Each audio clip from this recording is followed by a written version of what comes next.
அஜந்தா ஓவியங்கள். இந்த அஜந்தா ஓவியங்கள் வந்து வடக்க மகாராஷ்டிரால பூனா பக்கத்துல அல்லது அவுரங்காபாத் அதுக்கு பக்கத்துல இருக்கு. அஜந்தா எல்லோரெல்லாம் அக்கம் பக்கம் தான். ரெண்டுமே சிற்ப வேலைப்பாடு தான். அஜந்தா வந்து பெயிண்டிங்கும் சேர்ந்தது. இந்த அஜந்தா மலையில ஒரு பக்கவாட்டு இதுல ஒரு குகையாவது இருக்கும். மகாபலிபுரத்து குடவரை கோயிலாவே மலையை குடஞ்சி எடுத்திருப்பான். நடுவுல புத்தருடைய சிலை வச்சு சுவர்ல எல்லாம் பெயிண்டிங். மேல அண்ணாந்து பாத்தீங்கன்னா அதுலயும் பெயிண்டிங். அவ்வளவு பெயிண்டிங். இதெல்லாம் புத்த பிட்சுக்கள் செஞ்சது ஒரு காலகட்டத்துல. நம்ம கனிஷ்கர் காலம் அந்த காலத்துல அந்நேரம் இந்த இதுல வந்து அஜந்தா இடத்துல வந்து நிச்சயமா ஒரு யூனிவர்சிட்டியே இருந்திருக்கும், ஒரு காலேஜ் மாதிரி இருந்திருக்கும். இல்லாம அவ்வளவு பெருசு போட்டிருக்க மாட்டோம். ரொம்ப அருமையா இருக்கும். நம்ம நினைப்போம் வடக்க நம்ம ஏதாவது சுத்தி பார்க்க போறோம்னா தாஜ்மஹாலை பாக்குறோம், செங்கோட்டையை பாக்குறோம், ரெட் ஃபோர்ட் பாக்குறோம், அது இதுன்னு நம்ம நினைச்சு பாக்குறோம். ஆனா நிஜத்துல நம்ம பார்க்க வேண்டியது வந்து அஜந்தாவையும் எல்லோராவையும். இந்த அழகு இப்படிதான் அதை நிர்மாணிச்சாங்கன்னு நமக்கு தெரியாது. அவ்வளவு அருமையா செஞ்சிருப்பாங்க. எல்லாமே புத்த பிட்சுக்களுடைய வேலை தான் நிச்சயமா. அதுல வந்து தங்கி படிச்சிருக்காங்க அப்படின்லாம் இருக்கும். அது ஒரு அளவு காலத்துல வந்து அப்படியே மறைஞ்சு போச்சு. யாருமே பார்க்க முடியாம காடுகளா வளர்ந்து மூடிடுச்சு அந்த இடத்தையே. குகைகள் எல்லாம் மூடிடுச்சு. அப்புறமா நமக்கு இங்கிலீஷ்காரர் தான் வந்து 1800 வாக்குல தான் அதை எடுத்தார். ஆக அவ்வளவு 1800 வருஷம் கழிச்சுதான் நம்ம பார்த்தோம் அஜந்தா ஓவியங்களையும். அப்போ அவ்வளவு பாழடைஞ்சிருந்தாலும் நல்லா இருக்குன்னா பாருங்களேன். அந்த வர்ணம் வந்து ஒரு ரகசியம், வர்ண சேர்க்கை ஒரு ரகசியம் அப்படின்னு அப்ப எல்லாரும் அதை கண்டுபிடிக்கிறதுக்கு ரொம்ப ஆளா பறந்தாங்க. அதுலதான் நம்ம ஆயனர் சிற்பியும் அதை ஆசைப்படுறாரு, அதை கத்துக்கிடணுமேனு. இப்போ 7ஆம் நூற்றாண்டுல தான் மகேந்திரவர்மர் வந்து அதே ஸ்டைல் இங்க கொண்டு வரலான்னு ஆசைப்படுறாரு. ஆசைப்பட்டுதான் நமக்கு இந்த குடவரை கோயில்களை கட்டுறாரு.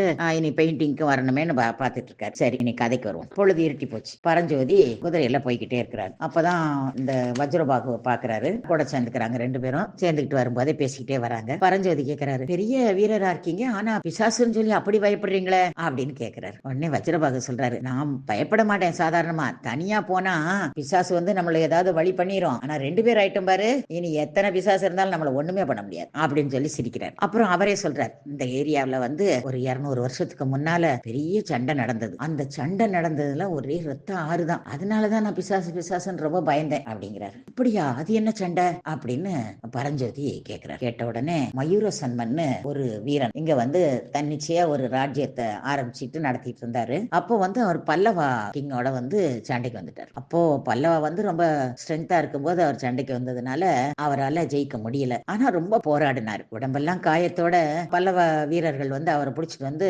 ராஜா முன்னால் நிறுத்துறாங்க, சக்கரவர்த்தி முன்னால் நிறுத்துறாங்க. அப்போ அவர் வந்து சக்கரவர்த்தி கேட்கிறார், என்ன நீ எப்படி நீங்க கூட சண்டைக்கு வரலாம் அப்படின்னு கேட்கிறாரு. கேட்டுட்டு ரொம்ப பிரியமா அவரை சேர்த்துக்கிறார். இவ்வளவு சிறு வயசு பையன் எவ்வளவு போராடிட்டு கெட்டிக்காரன் ஆயிருக்கிறான் அப்படின்னு சொல்லி சேர்த்துக்கிறார்.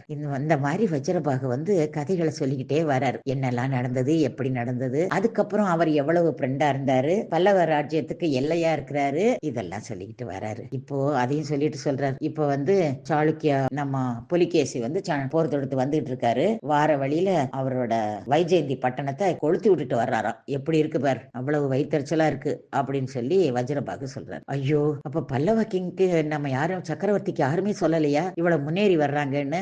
உடனே வஜ்ரபாகு சொல்றாரு, ஆமா, உளவாளிகள் வந்து சரியா நமக்கு காரண காரியங்களை சொல்லி கொடுக்கல. அதனால நம்ம கொஞ்சம் எச்சரிக்கை இல்லாம தான் இருந்துட்டோம். ஏற்கனவே நம்ம சக்கரவர்த்தி அவரோட ஒரு ட்ரீட்டி எழுதியிருந்தார். நீயும் சண்டைக்கு வர வேண்டாம், நானும் சண்டைக்கு வர வேண்டாம், நல்லபடியா பிரஜைகளை பார்ப்போம் அப்படின்னு தான் பேசி வச்சிருந்தாரு. ஆனா புலிகேசி வந்து அவர் எழுதினதை மதிக்கல. நம்ம சக்கரவர்த்தி வந்து அதை நம்பி அவருக்கு ஏற்கனவே சிற்ப சித்திரம் மியூசிக் எல்லாத்துலயும் ரொம்ப ஆசையா அதனால வந்து அதுல ஆழமா இறங்கிட்டார். இப்ப அவர் வந்து நம்ம சக்கரவர்த்தி கஷ்டப்படுற மாதிரி ஆயிடுச்சு அப்படின்னு சொல்லி பேசுறாரு. பேச பேச இவருக்கு ரொம்ப ஆசையா இருக்கு. எவ்வளவு நல்லா பேசிட்டு வர்றாரு அப்படின்னு. அதுல வஜ்ரபாகு வேற சொல்றாரு, எனக்கும் 3 வயசுல ஒரு பையன் உண்டு, என் கூடயே தான் வர்றேன்னு சொன்னா, நான் தான் பிடிவாதமா விட்டுட்டு வந்துட்டு இருக்கிறேன். ராஜ்யத்தோட வேலைக்கு அப்படியே சேர்ந்துக்கிட்டு போக முடியாது, நான் போய் அந்த வேலையை முடிச்சுட்டு வரேன் அப்படின்ட்டு வந்துட்டேன். உங்ககிட்ட நான் பல்லவா இதுன்னா உங்ககிட்ட நந்தி லட்சணம் இருக்கா, அந்த சீல் இருக்கா அப்படின்னு கேட்கிறாரு. ஆமா எங்கிட்ட இருக்கு, உங்ககிட்ட இருக்கா அப்படின்னு கேட்கிறாரு. ஆமா எங்கிட்ட இருக்கு அப்படின்னு சொல்லிட்டு 2 பேரும் பேசிக்கிட்டே போறாங்க. ரொம்ப தூரம் தாண்டி வரும்போது மகேந்திரவாடி அப்படின்னு ஒரு சத்திரம் வருது. அந்த சத்திரம் வந்த உடனே 2 பேரும் அங்க உள்ள போறாங்க. அப்படியே பரஞ்சோதி இதை காமிச்ச உடனே அவங்க உள்ள கூப்பிட்டுக்கிறாங்க. பரஞ்சோதி கேட்கறது, எனக்கு தனியார தான் வேணும்னு. சரி சரி தாராளமா இருந்துக்கோங்க அப்படின்னு சொல்லி அலாட் பண்ணிடுறாங்க. அப்புறம் வஜ்ரபாகுவோட இதை பார்த்த உடனே அவங்க ரொம்ப அவரை தடபுடலா விசாரிக்கிறாங்க.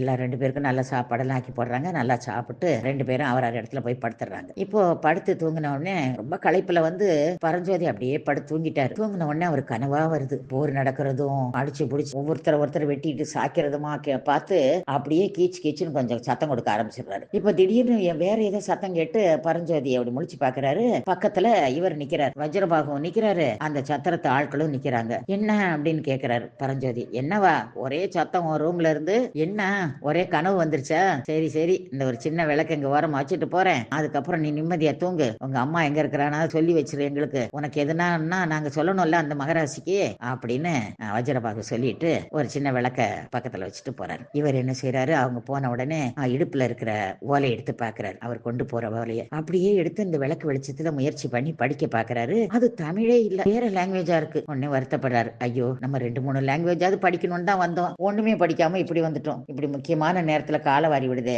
அப்படின்னு நினைக்கிறாரு. நினைக்கும் போதே அவருக்கு ஒரு மயக்கமா வர்ற மாதிரி இருக்கு. இந்த விளக்குல இருந்து ஏதோ வாசனை வருதோ அப்படின்னு நினைக்கிறாரு. நினைக்கும் போதே அப்படியே படுத்துறாரு. அந்த ஓலையும் கீழே தரையில போட்டு தூங்கிடுறாரு. அப்போ கொஞ்ச நேரம் கழிச்சு வஜ்ரபாகு மெதுவா அவரோட அறைக்கு வர்றாரு. வந்து தரையில கிடக்கிற அந்த ஓலையை அப்படியே எடுத்துட்டு போய் அவரோட ரூமுக்கு கொண்டு போறாரு. அவரோட விளக்கு வெளிச்சத்துல அப்படியே படிக்கிறார். அப்படியே படிச்சுட்டு அதுக்கப்புறம் அவர்கிட்ட இதே மாதிரி ஒரு ஓலை எடுக்கிறார், காலி ஓலை. அதுல எடுத்து அருமையா எழுதுறார். நுணுக்கி நுணுக்கி நுணுக்கி நுணுக்கி நல்லா எழுதுறாரு. அதுல எப்படி இருந்தோ அந்த மாதிரியே எழுதுறாரு. எழுதி முடிச்சுட்டு பரஞ்சோதிட்டு இருந்து எடுத்த ஓலை எடுத்து இதுல நெருப்புல காட்டி அப்படியே கொளுத்தி விட்டுறாரு. கொளுத்தி விட்டுட்டு இந்த ஓலையை கொண்டு போய் பரஞ்சோதி எப்படி கீழே போட்டானோ அப்படியே போட்டுட்டு வந்து ஏற்படுத்துக்கிறார். காலையில விடிஞ்சதும் எழுந்திருச்சு பரஞ்சோதி பாக்குறாரு. தரையில கிடக்குது ஓலை. ஐயோ, எவ்வளவு முக்கியமான வேலையை நான் தரையில போட்டனே அப்படின்னு எடுத்து திரும்ப இடுப்புல சுத்தி பத்திரப்படுத்திக்கிறாரு. அதுக்கப்புறம் அங்க சத்திரத்துல இருக்கிறவங்க கிட்ட எல்லாம் கேட்கிறாரு, நான் ஒரு பௌத்த மடாலயத்துக்கு தான் போகணும், எப்படி போகணும் ஏதாவது நீங்க சொல்ல முடியுமா அப்படின்னு கேட்கிறாரு. அவங்க சொல்றாங்க, நாங்க பாதை காட்டுறோம் அப்படின்னு சொல்றாங்க. அவர் புறப்பட்டு போறாரு.